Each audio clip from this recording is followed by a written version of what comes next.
Association క్రియాశీలక సభ్యులు. మరి ఏదైనా పదవి కూడా ఉందేమో నాకైతే తెలుసు. నాకు నిజంగా ఒక రోల్ మోడల్ ఆయన. ఎందుకంటే చూస్తే మేము పెన్షన్స్ ఆఫీస్కి వచ్చినప్పుడు చూసినప్పుడు అనుకుంటాం మంచి యాక్టివ్గా ఉంటారు, ఆ విధంగా ఉండాలని. మరి అలాంటి సత్యనారాయణ గారు, బొమ్మదేవర సత్యనారాయణ గారి దంపతులకు ఈరోజు 55వ వివాహ దినోత్సవం, అలాగే 80వ సంవత్సరంలోకి అడుగెడుతూ ఉన్నారు.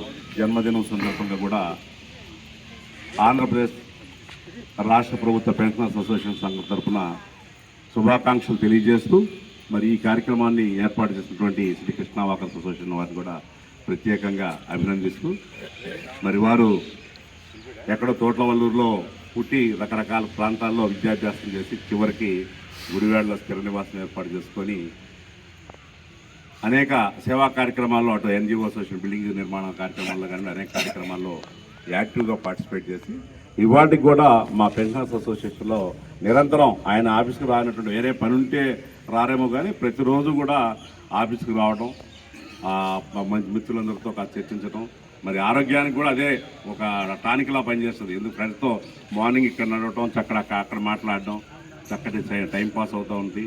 మరి ఆ విధంగా వారు ఈ 55వ వసంతమే కాకుండా రేపు డైమండ్ జూబ్లీ కూడా జరుపుకోవాలని చెప్పి ఆ ఇరువురు దంపతులు కూడా శత వసంతాలు ఆనంద ఆరోగ్య ఐశ్వర్యాలతో వర్ధిల్లాలని చెప్పి మనస్ఫూర్తిగా పెన్షనర్స్ అసోసియేషన్ తరఫున కోరుకుంటూ ఈ అవకాశం ఇచ్చిన వాకర్స్ సభ్యులందరికీ మరొకసారి ధన్యవాదాలతో థ్యాంక్ యూ.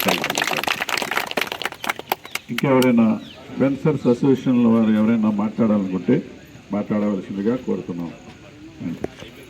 సీతారామయ్య గారిని మాట్లాడవలసిందిగా గౌరవ అధ్యక్షులు పెన్షనర్స్ అసోసియేషన్కి.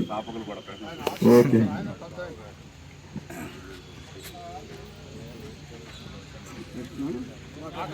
కృష్ణ వాకర్స్ అసోసియేషన్ సభ్యులకు, తర్వాత పెన్షనర్స్ అసోసియేషన్ సభ్యులకు మరి ఈరోజు బొమ్మదేవర సత్యనారాయణ గారి 55వ వివాహ మహోత్సవం కార్యక్రమానికి మరి రావటం చాలా ఆనందంగా ఉంది.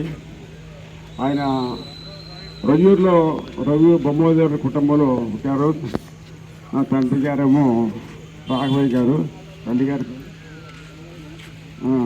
వారు అక్కడ పుట్టి ఇక్కడ గుడివాడ ఏరియాలో వ్యవసాయ శాఖలో చాలా కాలం పనిచేసి రిటైర్ అయ్యారు. నేను పెన్షనర్స్ అసోసియేషన్ 2003లో ప్రారంభించాను. దాంట్లో ఫస్ట్ టర్మ్ 2 సంవత్సరాలు అయిన తర్వాత 3వ టర్మ్ నుంచి కూడా నేను సత్యనారాయణ గారిని మా సంఘంలో కోశాధికారిగా పెట్టుకున్నాను. 2014లో నేను పదవి విరమణ చేసి అధ్యక్షులుగా వేరే వారిని పెట్టాము. తర్వాత స్టేట్ సెక్రటరీకి వెళ్ళాను. అయినప్పటికీ కూడా అప్పటి నుంచి మరి 3వ అధ్యక్షులు వారు మన శంకర్నాథ్ గారు, మధ్యాహ్నము వాసా మధుసూదన్ గారు 2వ అధ్యక్షులు, 3వ అధ్యక్షులేమో శంకర్నాథ్ గారు. అప్పటి నుంచి ఇప్పటి వరకు కూడా మరి సత్యనారాయణ గారు కోశాధికారిగా పనిచేస్తూ కాలక్షేపం చేస్తున్నారు. ఇది కాక నేను 2010లో వృద్ధ సంక్షేమ సంఘాన్ని స్థాపించాను. ఆ తర్వాత కొన్నాళ్ళు అయిన తర్వాత వారిని కూడా నేను దాంట్లో కోశాధికారిగా చూసుకున్నాను. ఈ మధ్య నేను అనారోగ్య కారణం వల్ల కార్యదర్శి రాజీనామా చేసి వేరే వారిని పెట్టాము. అయినప్పటికీ కూడా కోశాధికారిగా వారిని దాంట్లోనే నియమించడం జరిగింది. వారి దస్తూరి చాలా బాగుంటుంది. అయితే పెన్షనర్స్ అసోసియేషన్లో కొంతమంది సెక్రటరీ రికార్డుకి కష్టపడియాను. తీర్మానాన్ని కూడా సెక్రటరీ గారిని రాయాలి.